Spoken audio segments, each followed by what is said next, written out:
Welcome back to the Piping Pastor. Well, the corn cob is out, so it must be time for some more wit and wisdom.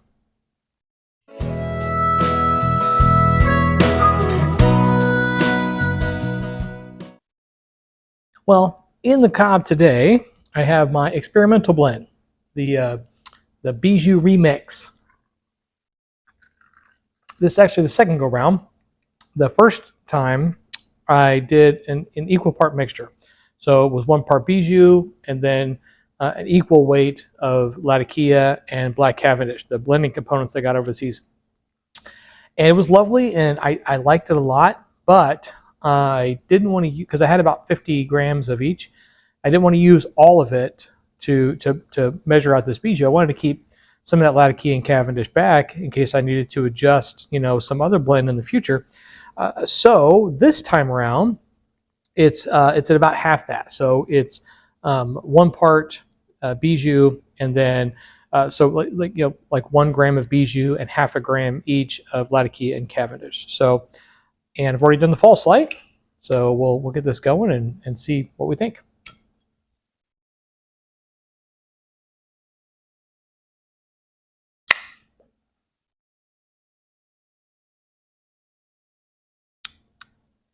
Hmm.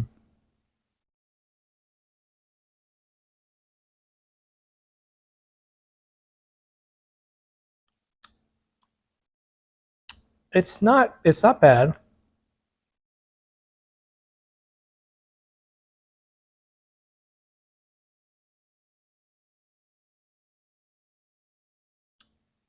Still really floral.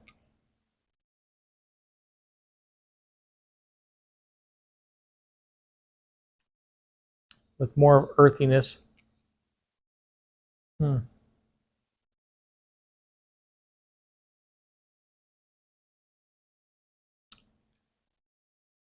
Yeah, well,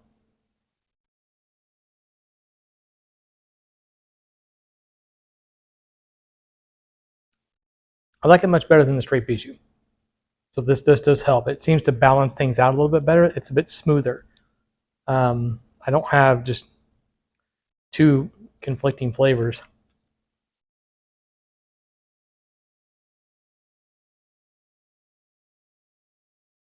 Keep in mind, I'm a huge fan of Latakia, but I think that Cavendish melds everything together really rather well.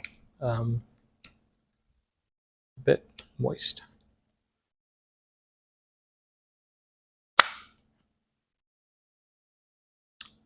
And I'm not a tobacco reviewer. That's not my thing.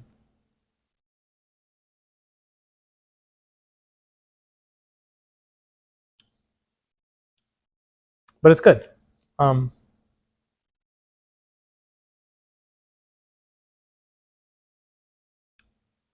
I honestly would probably like it with more Latakia in it. With some good Latakia I got.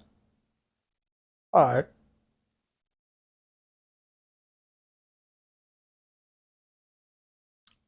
I think this is good enough that I can enjoy it and still keep some of that Latakia back just in case.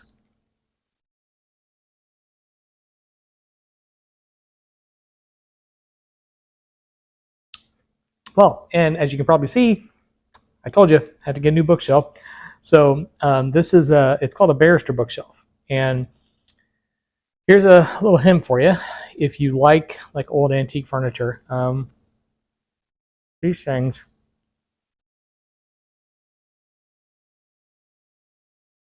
It's one of those things that in an antique store, a 3 shelf or a 5 shelf barrister bookshelf can sometimes run you like $2,500. I mean, they're really expensive, but I didn't pay that for this. I got this at an auction. So estate auctions or just general auctions, you can usually pick these up in pieces and for pennies on the dollar. I think I paid like $100 for this because it was in pieces. Because barrister bookshelves are not, they're jointed together. They're not put together with like glue and screws and things like that. So oftentimes when they're moved or they're sold in a estate sale, unless an antique dealer gets a hold of them and reassembles them and puts them in their showroom, they'll come in like in pieces, and people are like, oh, it's a broken bookshelf, or I'm going to have to glue it together or something else like that. And you don't. It fits together like a jigsaw puzzle. and you can get them a lot cheaper. And they're really nice, and they work really well. Once you joint them together, I mean, this guy here is probably 150 years old, and it's very, very solid. So, more space for more books. I can feed my book addiction. Um, well, as I mentioned, we are getting back to Wit and Wisdom. So,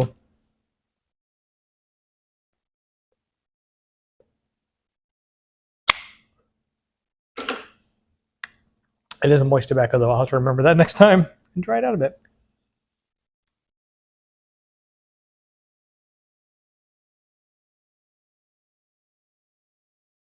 I thought, I was looking through this today, a couple of quotes here that go up pretty well with what I was just talking about in my last Theology Talks video.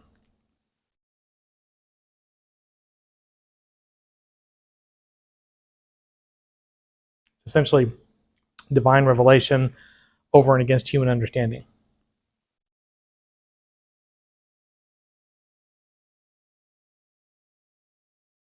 I've often said, if you need proof of God's existence, there's nothing I can show you in human proof terms that's ever going to be enough, because you'll always find some other kind of question to ask.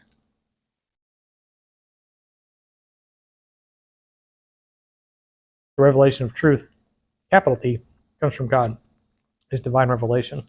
We can't figure that kind of stuff out. And it's especially something that we run into in the science and religion field on a regular basis, because people often apply scientific principles to theological concepts. There's a whole science and religion conversation about science and religion helping each other, science offering various different platforms from which we can more clearly understand theological concepts, and then theology offering the why, not just the how. But in that, especially when it comes to the stories in the Bible, we try to apply a scientific explanation, and it doesn't usually fit. I've gone over that in my creation series on Theology Talk, so I won't belabor that point here. But there's a couple of quotes here from Twain. And they're, again, this book, they're not like, the quotes aren't in any particular order. They're not grouped together. They're just, his sayings throughout the whole thing. So I don't think that this was put in this, these were put this closely together for any particular reason. They just happen to be on opposing pages. And I thought, this is really rather appropriate. Here's the first one. You can't depend on your eyes when your imagination is out of focus. Factual evidence displayed to an imagination out of focus just doesn't work. And this is something we get from science too. If you look at a dial and the dial says 10, the dial says 10. That's an objective fact. But what that means can go either way. And of course, the greatest example of that is the Burgess Shale. Those of you who are unfamiliar, the Burgess Shale demonstrates the Cambrian explosion, this massive one-time explosion of all these different evolutionary tracks, these various different animals. And you have one researcher who looks at that and says, wow, you know what? Of course humans became what they are, because this massive explosion of everything everywhere, it was just random chance. And yeah, it happened. You have another scientist who says, look at all these things that just exploded everywhere, and humans are the only ones that are there. So obviously humans were directed on this one particular path. Vastly different views of the exact same evidence.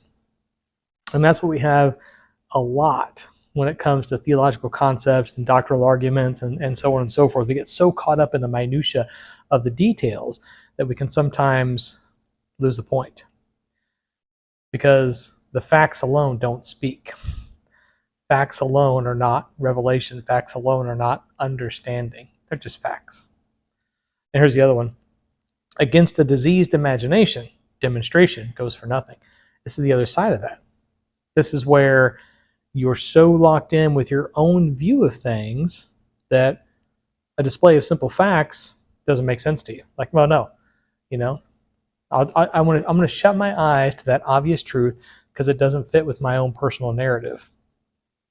You see, in both of these instances, we have the whole human opinion thing kind of getting in the way, either leaning on the facts too much or ignoring the facts for our own views.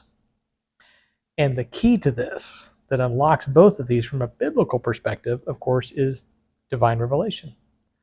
It is the truth that comes from that metaphysical source of all truth.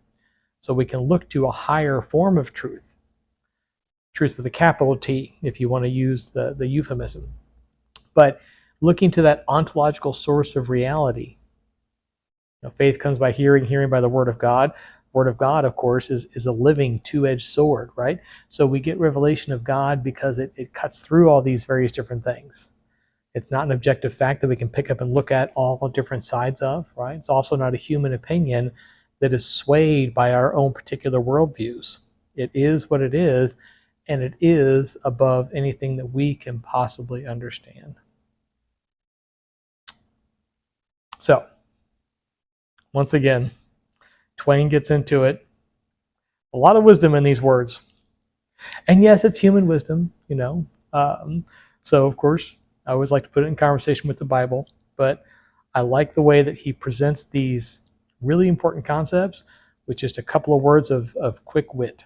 So, once again, thanks to the Hoot and Briar. Always got to keep giving my my props to the generosity of that gall that ended up with that book, and I just hope and pray that I continue to honor that series that you began, sir. So that is it for this time. I'm going to turn back to my experiment here and continue enjoying this, and I'll let you know after 2 or 3 bowls if I continue to like it or if I have to make more adjustments. So until next time, have a great week. As always, happy reading.